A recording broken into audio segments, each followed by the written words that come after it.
ஓம் நம சிவாய. தெய்வத்தின் குரல் முதல் பகுதி. எனக்கு முக்கியம் அம்பாள் என்ற தலைப்பில் மகாபெரிவா அருளிய உரை. வீடு அழுக்கு இல்லாமல் இருந்தால் போதாது, துணி அழுக்கு இல்லாமல் இருந்தால் போதாது, உடம்பு அழுக்கு இல்லாமல் இருந்தால் போதாது, நம் மனம் அழுக்கு இல்லாமல் ஆக வேண்டும். இதற்கு சாக்ஷாத் பராசக்தியும் பரமேஸ்வர பத்தினியுமான அம்பாளுடைய சரணாரவிந்த தியானம்தான் வழி. அம்பாளின் சரணத்தை தியானித்து கொண்டே இருந்தால் அழுக்கெல்லாம் போய் குறையெல்லாம் தீர்ந்து பூர்ணமாக அப்படியே நிரம்பி போய்விடுவோம். அழுக்கும் குறையும் உள்ள ஜீவர்களாக நாம் உண்டாகியிருப்பது அவள் விளையாட்டுத்தான். எனவே இதிலிருந்து நம்மை மீட்டு நிர்மலமாக பூர்ணமாக பண்ணுவதும் அவள் காரியம்தான். ஆடு மாடு மாதிரி சாகாமல் சாந்தியும் ஆனந்தமும் நிரம்பி நம் உயிர் உடம்பிலிருந்து பிரிந்து மறுபடியும் உடம்பு எடுக்காமல் இருப்பதற்காகத்தான் இத்தனை மதங்களும் உள்ளன. அம்பாளின் தியானத்தை விட வேறு மதம் வேண்டியதே இல்லை. சாந்தியும் ஆனந்தமும் தந்து நம்மை பூரணத்துவம் அடைய செய்வதும் அதுவே. அம்பாளை தியானித்து தியானித்து நம்மில் யாராவது நிரம்பி போய்விட்டால் நம் மதம் தானே வளரும். மதத்துக்காக பிரச்சாரம் வாதம் எதுவுமே வேண்டாம். நான் ஏன் இதையெல்லாம் சொல்லி கொண்டிருக்கிறேன்?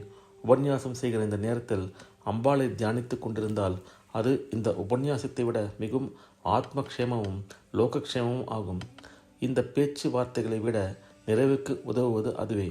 ஆனாலும் எனக்கு இந்த உண்மை இப்படி பேச உட்கார்ந்ததால் தெரிகிறது. ஆகவே பேச பேச அதுவும் என் நினைவை சுத்தப்படுத்துகிறது என்று தெரிகிறது. நம்மில் ஓர் ஆத்மாவாவது பூரணமாக உயர்வதற்காகத்தான் மத விஷயங்களை பேசுகிறேன். இந்த மத விஷயங்களுக்கெல்லாம் முடிவு நம் குறைகளை களைந்து நிறைவு பெறுவதுதான்.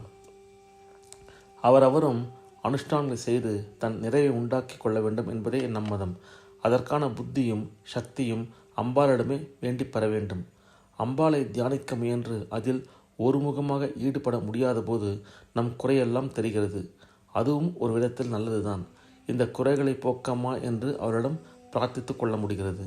என்னிடம் எப்போதெல்லாம் தோஷம் தோன்றுகிறதோ அப்போதெல்லாம் அம்பாளிடம் முறையிட்டு அந்த தோஷம் இனியாவது இல்லாமல் இருக்க வேண்டும் என்று பிரார்த்திக்கிறேன். என்னிடம் தோஷம் இருந்தால் நான் பிறருக்கு உபதேசிப்பது வேஷம்தான், உங்களை ஏமாற்றுவதுதான். எனக்கு அம்பாள் அனுகிரகம் பூர்ணமாக வந்து நான் நிறைந்து போய்விட்டால் அப்புறம் உபதேசம் என்ற வாய்ப்பேச்சே தேவையில்லை. பேசாமலே அனுகிரக சக்தியானது மற்றவர்களுக்கு ஞானத்தை தந்துவிடும். ஆக இரண்டு நிலையிலும் உபன்யாசம் கூடாதுதான். இப்படியெல்லாம் நான் உபதேசம் பண்ணுகிற நேரத்தை அவளுடைய தியானத்திலேயே செலவு செய்தால் இன்னும் எத்தனையோ மடங்கு ஆத்ம சாந்தி கிடைக்கும். உபன்யாசம் செய்கிற பொழுதை அவள் தியானத்தில் செலவிட்டால் என் தோஷங்கள் எத்தனையோ நீங்கும். இதை கேட்கிற பொழுதை அவருடைய தியானத்தில் செலவிட்டால் உங்கள் தோஷங்களும் எவ்வளவோ விலகும். ஆனாலும் இப்படியெல்லாம் நாம் பேசிக்கொண்டிருப்பதற்கு காரணம், உங்களில் யாராவது தம்மை தாமே இவ்வாறெல்லாம் சோதித்து பார்த்து கொண்டு அம்பாளை தியானித்து பூரணத்துவம் அடைய இந்த பேச்சு தூண்டாதா என்ற ஆசைதான். பிரச்சாரத்தால் மதமும் ஆத்ம அனுபவமும் வளராது. பிரச்சாரமும் பிரசங்கமும் தற்கால சாந்தி தான். சாந்தியே இல்லாத லோக வாழ்க்கையில் ஏதோ தற்காலிகமாக ஒரு சாந்தி உண்டானாலும் ஓரளவுக்கு விசேஷம்தான். நான் பேசினால் உங்களுக்கு தற்கால சாந்தியாக திருப்தி உண்டாகிறது என்பதால் பேசுகிறேன். நான் பேசவிட்டால் உங்களுக்கு துக்கமாகவும் ஏமாற்றமாகவும் இருக்குமே என்பதற்காக பேசுகிறேன். ஆனால் இதைவிட அவசியம் தற்காலிகமானதை சாஸ்வதமாக பண்ணிக்கொள்வதுதான். அதற்கு ஒரே வழி அம்பாளின் சரணாரவிந்த தியானமே. எனக்கு முக்கியம் அம்பாள். லோகக்ஷேமார்த்தம் அம்பாளுடைய சரணாரவிந்தத்தை தான் தியானம் பண்ணி கொண்டிருக்கிறேன். நீங்கள் எல்லோரும் அம்பாளை தியானம் பண்ண வேண்டும். ஓம் நம சிவாய. இந்த அருள் உரையின் தொடர்ச்சியை அடுத்த பதிவில் பார்ப்போம். ஓம் நம சிவாய. ஹர ஹர சங்கர ஜெய ஜெய சங்கர. காஞ்சி சங்கர காமகோட்டி சங்கர.